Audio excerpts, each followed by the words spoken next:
मैं नायक वीरपाल 25 यूनिटी है मेरी टैम सेफ रोड है NJP न्यू जलपाईगुड़ी वेस्ट बंगाल। ये जो शहीद हुए हैं इनका है सूबेदार राम सिंह। ये अपनी ड्यूटी पे खड़े थे, हमारी बटालियन में की ड्यूटी थी।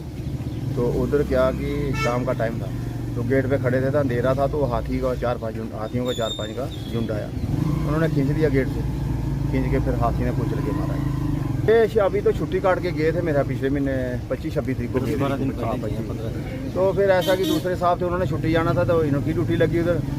तो साथ में बंदे भी थे, संतरी भी गार्ड भी थी पूरी। और पता नहीं कैसे उन्होंने गेट गार्ड तोड़ दिया और सारी वायर वूर मैचिंग खींच दिए बंदे। उसको गोली का कोई परवाह नहीं है क्योंकि इतना बड़ा शरीर है, उसको गोली चाहे कितने काटो उसको तो कोई, जब तक वो हेड शूट नहीं हुआ तो तब तक वो नहीं मर सकता। जंगली जानवर उसको मार भी नहीं सकते क्योंकि जंगल फॉरेस्ट वाले यही बोलेंगे आप अपनी सेफ्टी रखो कि आप अपनी सेफ्टी क्यों नहीं कर रहे। बाकी साहब अच्छी ड्यूटी कर रहे थे, कोई दिक्कत नहीं थी। साहब का बिहेवियर भी बहुत अच्छा था, साहब का बोल चालना भी बहुत अच्छा, किसी मतलब कोई मत बहुत मस्त खुश मिजाज किस्म के आदमी थे। साहब अभी बेसिकली डोडा के रहने वाले हमारे, उन्होंने अभी जगह खरीद के मकान बनाया हुआ है नगरी। मैं ताराचंद रिटायर 14 जैक राइफल गांव एरमा। आज ये जो हादसा हुआ है ये सूबेदार राम सिंह जी 25 ग्रेनेडियर रेजिमेंट ये वेस्ट बंगाल सेवक रोड में ड्यूटी कर रहे थे। तो वहाँ पर हाथियों का बहुत ज़्यादा झुंड आते हैं। मैं भी वहाँ 3 साल नौकरी करके आया हूँ बीनाकुड़ी में। तो हाथी वैसे किसी का नुकसान करते नहीं है, लेकिन वो पता नहीं कोई बदकिस्मती होगी ये हादसा होना था तो ये हाथियों ने आके इनको कुचल दिया। 4-5 हाथियों का झुंड है, साहब हमारे बता रहे हैं 4-5 हाथियों का झुंड था। तो वो आए, उन्होंने नुकसान किया और बोलते हैं कि जिसकी जैसे लिखी है वैसे ही होनी है। मगर एक चीज़ ज़रूर है, बोलते हैं मिट जाते हैं मातृभूमि पर, बनते वो इतिहास यहाँ, मस्तक धूल चढ़ाने उनके झुक जाते आकाश यहाँ। तो कहने मतलब ये है कि शहीद देश के लिए आर्मी के जवान ही होते हैं, तो इन्होंने शहादत दी है।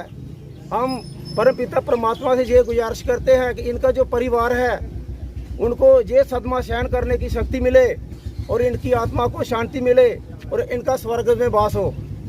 इनके 2 बेटे हैं, 1 बेटी है, और मेरी ये भी गुजारिश है इनके सीओ साहब से कि इनके बेटे को कोई रोजगार दिया जाए, इनके बदले नौकरी दी जाए ताकि घर का गुजारा चल सके। क्योंकि ये भी कोई इतने अमीर नहीं है, पहले पहाड़ में रहते थे, गुंदों में रहते थे, अभी यहाँ दराड़ा में बेचारे सेटल हुए थे, थोड़ी देर हो गया तो अभी यहाँ सेटल हुए थे। थोड़ा अच्छा चल रहा था प्रोग्राम, घर का खर्चा पानी ठीक चल रहा था, पर इनके जाने से परिवार को बहुत ज़्यादा धक्का लगा है। तो मैं ये गुजारिश करता हूँ एडमिनिस्ट्रेशन से, कठुआ से भी, कि इनके बारे में जितना अच्छा हो सकता है, इनके बच्चों का कोई वेलफेयर हो, उसमें बढ़ चढ़ कर ये साथ दे। मैं नायब सूबेदार रविंदर सिंह 7 जैकरी अभी एम्प्लॉयड हूँ। मेरी एस्पर्टन जो अभी है वो डिगियाना में यहीं पे है। तो साहब जो थे वो मेरे से बड़े थे, वो 25 ग्रेनेडर्स में एम्प्लॉयड थे। अभी वो इससे पहले वो गलवान में रहे, काफ़ी 3 साल वो गलवान में रहे, जो कि काफ़ी अल्टीट्यूड एरिया है और काफ़ी ख़तरनाक एरिया है।